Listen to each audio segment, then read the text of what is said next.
नमस्कार दोस्तों, मैं आप सभी का दोस्त आपका स्वागत करता हूं आप सभी के अपने YouTube चैनल इजी जीके पे। दोस्तों, हमने पिछले चार वीडियो में आपके हड़प्पा संस्कृति को खत्म किया है। चार वीडियो में मैंने आपके 80 क्वेश्चंस में हड़प्पा संस्कृति की शुरू से लेकर एंड तक की जानकारी आपको दी। इसी तरह से हड़प्पा संस्कृति के बाद अस्तित्व में आने वाली जो संस्कृति रही है वो रही है आपकी वैदिक संस्कृति।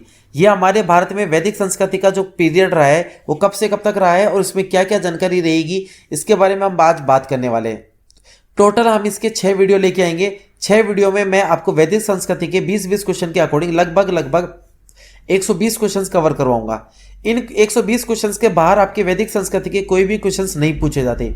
इसमें A to Z सारी जानकारी आपको मिल जाएगी। ठीक है, ज्यादा देर का वीडियो नहीं होगा, इसलिए वीडियो को बार बार देखिए, आप इन क्वेश्चंस को कवर कीजिए। चलिए स्टार्ट करते हैं। पहला क्वेश्चन आज का हमारा, पूर्व वैदिक या ऋग वैदिक संस्कृति का काल किसे माना जाता है?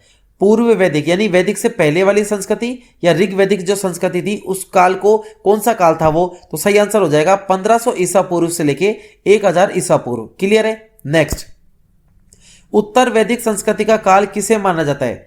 उत्तर वैदिक संस्कृति का काल किसे माना जाता है दोस्तों? तो उत्तर वैदिक की बात कर रहा हूं, वो देखो पूर्व वैदिक थी, अब उत्तर वैदिक का काल माना जाता है 1000 ईसा पूर्व से लेके 600 ईसा पूर्व तक। क्लियर?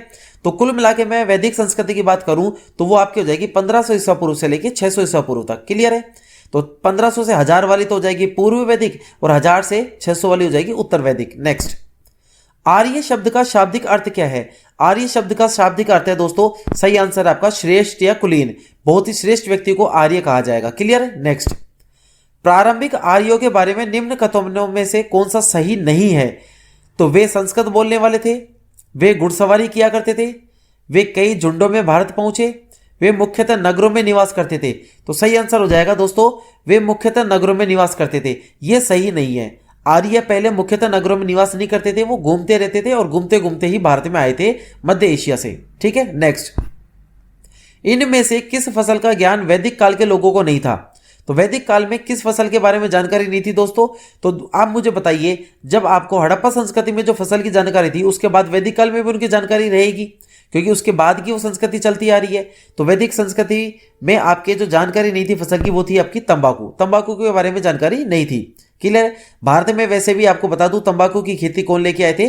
फ्रांसीसी। क्लियर है? नेक्स्ट, उत्तर वैदिक काल में वेद विरोधी और ब्राह्मण विरोधी धार्मिक अध्यापकों को किस नाम से जाना जाता था? उत्तर वैदिक काल में वेद का विरोध करने वाले और ब्राह्मण विरोधी धार्मिक अध्यापकों को जाना जाता था, वो आपका होता था श्रमण। क्लियर है? नेक्स्ट, श्रमण। वैदिक गणित का महत्वपूर्ण अंग क्या है? वैदिक गणित के महत्वपूर्ण एक अंग है, उसका नाम क्या है दोस्तों? वो आपका है, सही ऑप्शन है, शुल्ब सूत्र। क्या है? शुल्ब सूत्र। नेक्स्ट, किस वेद में प्राचीन वैदिक युग की संस्कृति के बारे में सूचना दी गई है? यानी कि कौन सा वेद है जिसमें प्राचीन वैदिक युग की जानकारी मिलती है? तो सबसे प्राचीन ग्रंथ में मिलेगी। सबसे प्राचीन ग्रंथ आपका कौन सा रहा है? सबसे प्राचीन वेद रहा है आपका ऋग्वेद। क्लियर है? नेक्स्ट, निम्न में से उत्तर वैदिक काल में लिखे गए ग्रंथों का सही क्रम कौन सा है? तो उत्तर वैदिक काल में कौन कौन से ग्रंथ लिखे गए? तो सही आंसर हो जाएगा आपका वेद लिखे गए, वेद के बाद ब्राह्मण लिखे गए, फिर आरण्यक लिखे गए, फिर उपनिषद लिखे गए। ये क्रम आप ढंग से याद रख लेना, ये सही क्रम है और क्रम से ही पूछे जाता है, कई बार पूछा गया है क्रम ये। ठीक है? नेक्स्ट, वेदों की संख्या कितनी है दोस्तों? तो वेदों की संख्या आपके टोटल 4 वेद है। ठीक है?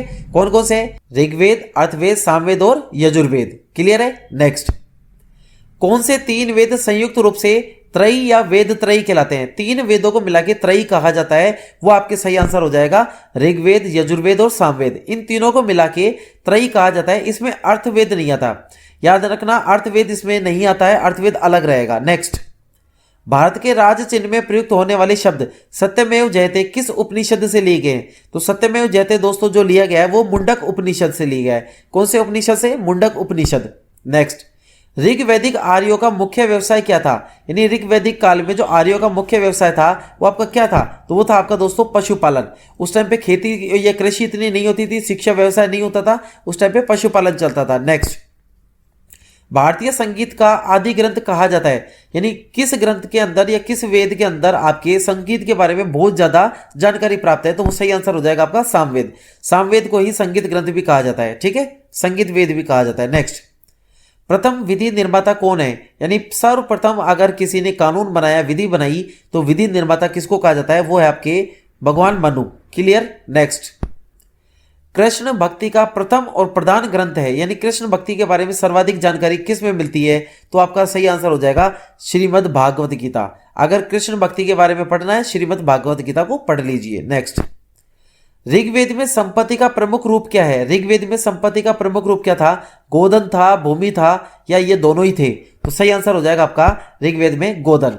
गोधन को संपत्ति का प्रमुख रूप माना जाता था और वहीं से हम गायों की पूजा करना सीखे, इसलिए बहुत महत्वपूर्ण रोल रहता है गोधन का। ठीक है। नेक्स्ट, ऋग्वेद के किस मंडल में शूद्र का उल्लेख पहली बार मिलता है, ऋग्वेद के किस मंडल में शूद्र का मतलब अछूत का उल्लेख सर्वप्रथम मिलता है, तो सही आंसर हो जाएगा आपके 10वें मंडल में। ऋग्वेद के 10वें मंडल में शूद्र का उल्लेख पहली बार मिलता है। नेक्स्ट, पुराणों की संख्या कितनी है, तो दोस्तों मैं आपको बता दूं टोटल आपके पुराण कितने हैं, पुराण है आपके 18 पुराण, 18 टोटल पुराण है। 18 पुराणों में, और पुराण किससे संबंधित है, विष्णु भगवान से संबंधित है, ये भी ध्यान रखना।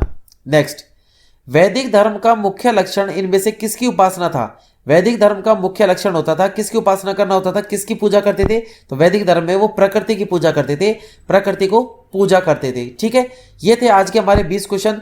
इसी तरह से अगले वीडियो में फिर मिलेंगे, मैं आपके लिए फिर 20 क्वेश्चन आपकी वैदिक संस्कृति से रिलेटेड लेके आऊंगा।